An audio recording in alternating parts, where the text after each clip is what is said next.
Hello student, आपका स्वागत है हमारे YouTube channel Sharma study point में। और इस वीडियो में यहाँ पर लेकर आए हैं आज आपके लिए बहुत ही इम्पोर्टेंट टॉपिक यहाँ पर जो है यूपी टेट का है। और यूपी टेट का जो टॉपिक है यहाँ पर क्या नाम है इसका, शिक्षण की नवीन विधाएं। ठीक है, यहाँ पर ये टॉपिक है आपका, शिक्षण की नवीन विधाएं कौन कौन सी होती हैं और किन किन मनोवैज्ञानिक ने इन्हें बताया है। तो सबसे पहले यहाँ पर पहली विधि को हम लोग जानते हैं। पहली विधि क्या है, देखिए पहली विधि यहाँ पर है किंडरगार्टन प्रणाली। सबसे पहली विधि आती है आपके लिए किंडरगार्टन प्रणाली। ये क्या होती है, किसने दी थी और इसके माध्यम से क्या क्या बातें होती हैं हम आपको यहाँ पर बताते हैं। सबसे पहले यहाँ पर देखिए, किंडरगार्टन प्रणाली के जन्मदाता जर्मन मनोवैज्ञानिक फ्रोवेल हैं।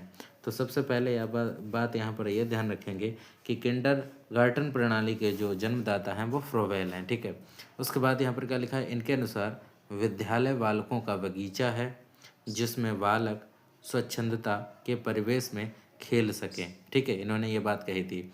इसके बाद आगे क्या कहा इन्होंने, इसमें कहा कि इस प्रणाली के द्वारा बच्चों को खेल के माध्यम से सिखाया जाता है और इस प्रणाली के कई लाभ हैं। जैसे कौन कौन से लाभ हैं, जैसे शिशु शिक्षा पर बल, खेल द्वारा शिक्षा, बालकों की स्वतंत्रता, सामाजिक भावना का विकसित होना, प्राकृतिक वातावरण के साथ अध्ययन आदि, इन चीज़ों को इन्होंने इस विधि के द्वारा बताया।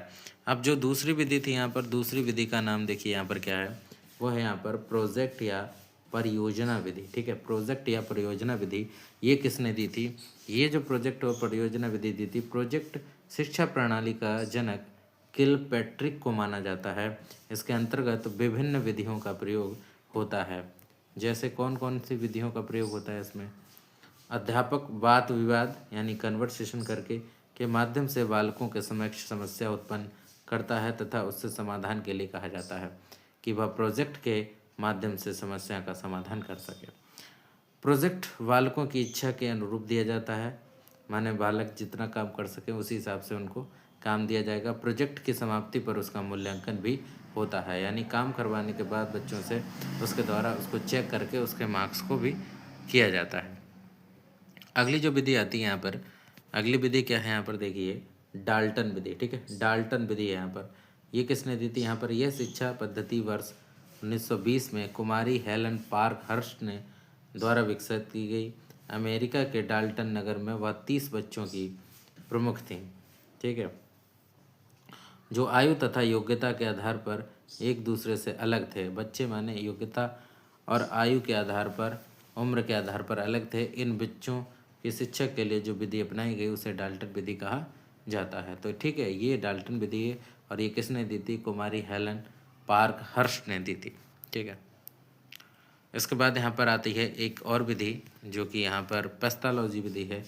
ठीक है, पेस्थोलॉजी विधि है, ये क्या है, इसमें यहाँ पर किन्होंने बताया, इसके प्रणेता जॉन हेनरी पेस्थोलॉजी थे। इन्होंने शिक्षा को मनोवैज्ञानिक रूप दिया तथा इनका बल शिक्षा शास्त्र पर था।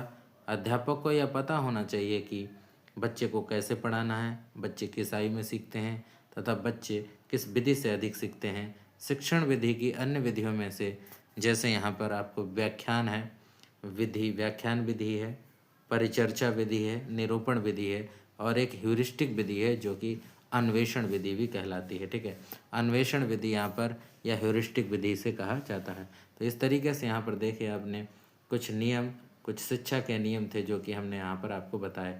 तो ये बहुत ही महत्वपूर्ण है, ये यूपी टेट में जो है, यूपी टेट का आपका एग्ज़ाम होता है उसमें बेहद ज़रूरी है, ये पूछे जाते हैं। Thank you for watching this video.